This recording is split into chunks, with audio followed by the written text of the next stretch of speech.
Hello friends, myself Avinesh Sharma. idioms and phrases is an essential part of English grammar. और जितना अधिक ही essential है उससे भी ज़्यादा अधिक इजी भी है। बस हमें पढ़ा हुआ होना चाहिए जिससे एग्जाम में हमारा टाइम खराब ना हो, तुरंत समझ जाएं कि इसका सही उत्तर क्या होगा। तो आइए शुरू करते हैं बिना समय बर्बाद किए। दिन का समय है, एक आध बाहर की आवाज़ आ सकती है। आइए शुरू करते हैं। Your remarks during the discussion added fuel to the fire. अब हमें देखना, added fuel to the fire एक इडियम है। इसका मतलब होता है किसी कंडीशन को और बदतर बना देना, खराब कर देना। जैसे हम हिंदी में सुनते भी हैं कि आग में घी डालना। यार तुमने तो हमारी लड़ाई हो रही थी और उसमें आग में घी डाल दिया आकर। यानी कि added fuel to the fire, यानी कि कुछ अपनी बातें बढ़ा चढ़ा के कह देना और मैटर को और ज़्यादा बर्सन कर देना। एक और सेंटेंस में हम जैसे देखते हैं, if we want to condition well, condition को अच्छा करना चाहते हैं, so we should not add fuel to the fire. हमें और ज़्यादा ईंधन नहीं डालना चाहिए उस आग में। They have latched on to tourism as a way of boosting the local economy। कोई नेताजी हैं, उन्होंने लोकल इकोनॉमी को बढ़ाने के लिए लेस्ट ऑन किया। क्या लेस्ट ऑन का मतलब होता है प्रमोट करना। लेस्ट ऑन का मतलब होता है प्रमोट करना, प्रमोटेड। टूरिज्म को बढ़ाने के लिए, टूरिज्म बढ़ेगा जिससे लोकल इकोनॉमी बढ़ेगी, तो उनको क्या किया, प्रमोट किया। लेस्ट ऑन, लेस्ट ऑन याद रखना, लेस्ट ऑन, लेस्ट ऑन। इसी प्रकार winning the competition was quite a feather in my cap. अब किसी के सिर पे पहले से टोपी लगी है, ऊपर से एक फेदर भी लग जाए, तो हम क्या कहेंगे कि उसको उपलब्धि मिल गई, कुछ उपलब्धि मिल गई। तो इसका मतलब होता है एन अचीवमेंट, यानी कि a feather in somebody's cap. A feather in somebody's cap, इसको लिख लेना, इन समबडीज कैप। एक सेंटेंस में और यूज करें कि after programme he added a feather in his cap. यानी कि प्रोग्राम के बाद उसने इतना अच्छा आउटस्टैंडिंग प्रोग्राम दिया कि उसने एक फेदर और अपनी कैप में लगा लिया, एक उपलब्धि और हासिल कर ली। ऐसे ही after the public meeting the crowd went haywire. तो गोइंग हेवायर, गोइंग हेवायर का मतलब होता है अनकंट्रोल हो जाना, आउट ऑफ कंट्रोल हो जाना। तो क्या है, बिकम आउट ऑफ कंट्रोल। और एक सेंटेंस आप बना सकते हो जैसे audience get haywire after, audience went haywire after the hot headed match between India and Pakistan. हम कह सकते हैं हॉट हेडेड मैच के बाद क्या थी, जो क्राउड थी वो आउट ऑफ कंट्रोल हो गई। He broke of in the middle of the story. तो ब्रोक ऑफ तो हमने इन जनरल भी सुन रखा है, ब्रोक ऑफ। इधर बेंट हेबायर का याद रखना, इधर ब्रोक ऑफ। ब्रोक ऑफ का मतलब क्या होता है, अचानक बीच में ही रुक जाना, सडनली स्टॉप्ड, सडनली स्टॉप। जैसे a sweet girl broke off during the speech, a sweet girl broke off during the speech. जैसे अगला है some shots were fired at random. तो एट रैंडम का मतलब होता है कि कोई लक्ष्य नहीं होना, बिना लक्ष्य के, लक्ष्य विहीन मार देना, विदाउट एनी है। एक सेंटेंस में यूज करें तो कह सकते हैं he is not going to get success soon because his preparation is random. उसकी प्रिपरेशन रैंडम है, इसलिए वो सक्सेस नहीं पाने जा रहा बहुत जल्दी। I can finish the work by myself but she always try to be a back seat driver. तो बैक सीट ड्राइवर का मतलब क्या होता है, बैक सीट ड्राइवर, ये भी एक ईडियम है। ईडियम एंड फ्रेसेस यही हैं जिस पर हम ऐसा करके जो बना दे रहे हैं वो समझ लेना ईडियम में फ्रेस है। तो बैक सीट ड्राइवर का मतलब होता है, जैसे आपने देखा हो गाड़ी जब चालक होता है उसको बोलते हैं ड्राइवर। ड्राइवर के पीछे जो सवारियां बैठी होती हैं वो कहेंगी यार धीरे चलाओ, खतरा है, या इधर से निकालो। तो एक तरह से हम बेकार का सजेशन दे रहे हैं उनको, जो नहीं देना चाहिए। A person who gives unwanted advice, backseat driver का मतलब होता है a person who gives unwanted advice. We should careful or we should prevent us from backseat driver. He is cool about working at night. यानी cool about working का मतलब क्या होता है, cool about working. Cool about working यानी कि कोई काम कर रहे हो उसमें आप रुचि नहीं दिखा रहे हो तो उसको बोलेंगे cool about working. Not ready to work, इसका सही उत्तर होगा नॉट रेडी टू वर्क। जैसे एक सेंटेंस और देखते हैं हम, he was quite cool about the working after his duty and after finish his duty.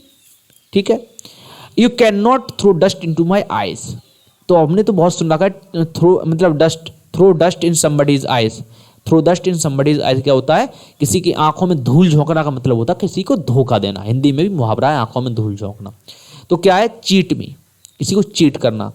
It's not easy to cheat me, it's not easy to throw the dust into my eyes. The students were all ears when the speakers started talking about the changes in the exam. कोई speaker था, उसने exam की change के बारे में जैसे ही बोला, सो board के जो स्टूडेंट थे, जो एग्जाम देने वाले स्टूडेंट थे, एकदम अटेंटिव हो गए, ऑल ईयर्स हो गए, कान ऐसे खोल लिए, तो उसको हम बोलेंगे अटेंटिव। सी वॉज अटेंटिव या she was all ears during the speech, during the president speech. आप जो भी सेंटेंस में यूज कर सकते हो कह सकते हो। तो ऑल ईयर्स का मतलब होता है एकदम अटेंटिव हो जाना, ध्यान से सुनना एकदम।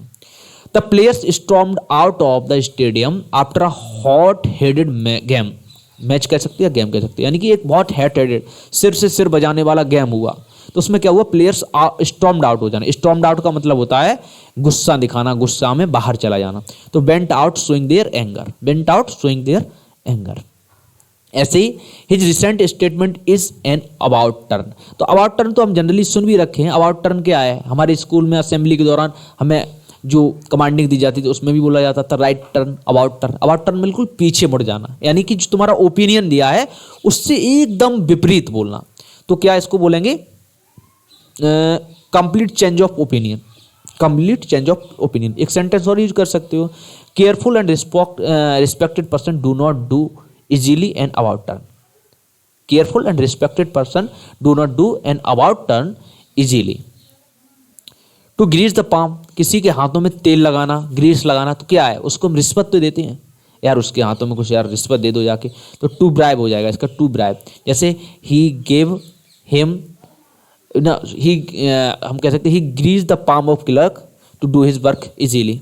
अपना आसानी से काम करवाने के लिए क्या किया उसने, जो क्लर्क था उसका पाम जो हाथ थे उनको ग्रीस दी, रिश्वत दी। You find a black sheep in every community. तो ब्लैक शीप का मतलब क्या होता है, अब ब्लैक शीप जैसे हम देखते हैं भेड़ों का, भेड़ बहुत सारी होती हैं और उनके बीच में जो भेड़ होती है मैक्सिमम कौन सी होती है, वाइट होती है, लेकिन उनके बीच में एक काली भेड़ आ जाए तो हम क्या है उसको यार थोड़ा डिफरेंट समझेंगे, उसकी रेपुटेशन भी कम होगी, क्यों, काली ऊन से यार होगा क्या।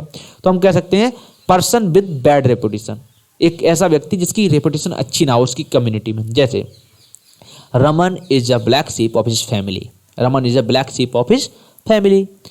टू गेट अवे, इसको तो हम इन जनरल भी सुन चुके हैं, टू एस्केप होता है, to escape. It's not easy to get away for a thief, it's not easy to get away for a thief, यानी कि एस्केप माने होता है भाग जाना। ये बहुत आसान नहीं होता, कोई चोर चोरी करे और आसानी से भाग जाए, तो हम इससे इंग्लिश में बोलेंगे it is not easy to get away for a thief. Tough act to follow, मतलब टफ माने साधारणतः एक कठिन, किसी को फॉलो करना, किसी का अनुसरण करना कठिन काम हो, उसको हम क्या कहेंगे, difficult to perform like that, यानी कि जो वैसा कर, जो जिस व्यक्ति ने जैसा किया है उसके जैसा नहीं कर पाना। जैसे एक सेंटेंस में हम यूज करें तो हम कह सकते हैं Gandhi ji's philosophy is tough act to follow. Gandhi ji का जो दर्शन है वो बहुत कठिन है, उसको फॉलो करना, उसका अनुसरण करना बहुत कठिन है। His popularity is on the ban, तो ऑन द बैन का मतलब क्या होता है, लगातार गिरावट। ऑन द बैन का मतलब होता है लगातार गिरावट होना, लगातार गिरावट होना। जैसे ग्रेजुअली डिक्लाइन, ग्रेजुअली डिक्लाइन इसका सही उत्तर है। एक सेंटेंस में यूज करें तो हम कह सकते हैं after a big loss in his business his popularity is on the ban. After a big loss in his business his popularity is on the ban. जैसे अ लॉन्गिनिंग, एक लॉन्गिनिंग का मतलब होता है सुखद अनुभव, हिंदी में लिख लेना इसको, सुखद अनुभव, सुखद अनुभव। इसका सही उत्तर होगा फाइन एक्सपीरियंस। अब हम एक इजी सेंटेंस लेते हैं, अ स्टूडेंट, हम कह सकते हैं जैसे स्टूडेंट हॉस्टल में रहते हैं तो एक अच्छा अनुभव होता है ना, a student feels a long inning during his hostel life और during her hostel life. Took to her heels, took to her heels का मतलब होता है रैन ऑफ, भाग जाना। जैसे अब हम एक बात करें, जैसे कैट है, cat mews and took to her heels, cat mews and took to her heels, यानी कि कैट म्याऊ किया और फिर क्या, अपने बैक, सिर पर पैर रख के भागना, जिसको हिंदी में बोलते हैं सिर पर पैर रख के भाग गई। तो ये थे हमारे कुछ important one words, sorry idioms and phrases. One word substitution हम पहले ही पढ़ा चुके हैं, जो काफ़ी लोगों ने पसंद भी किया है। उम्मीद आपको ये जरूर पसंद आई होंगी। इसके साथ साथ हमारे साथ जरूर जुड़े रहिए इंग्लिश, रीजनिंग एंड मैथमेटिक्स के लिए। Thank you.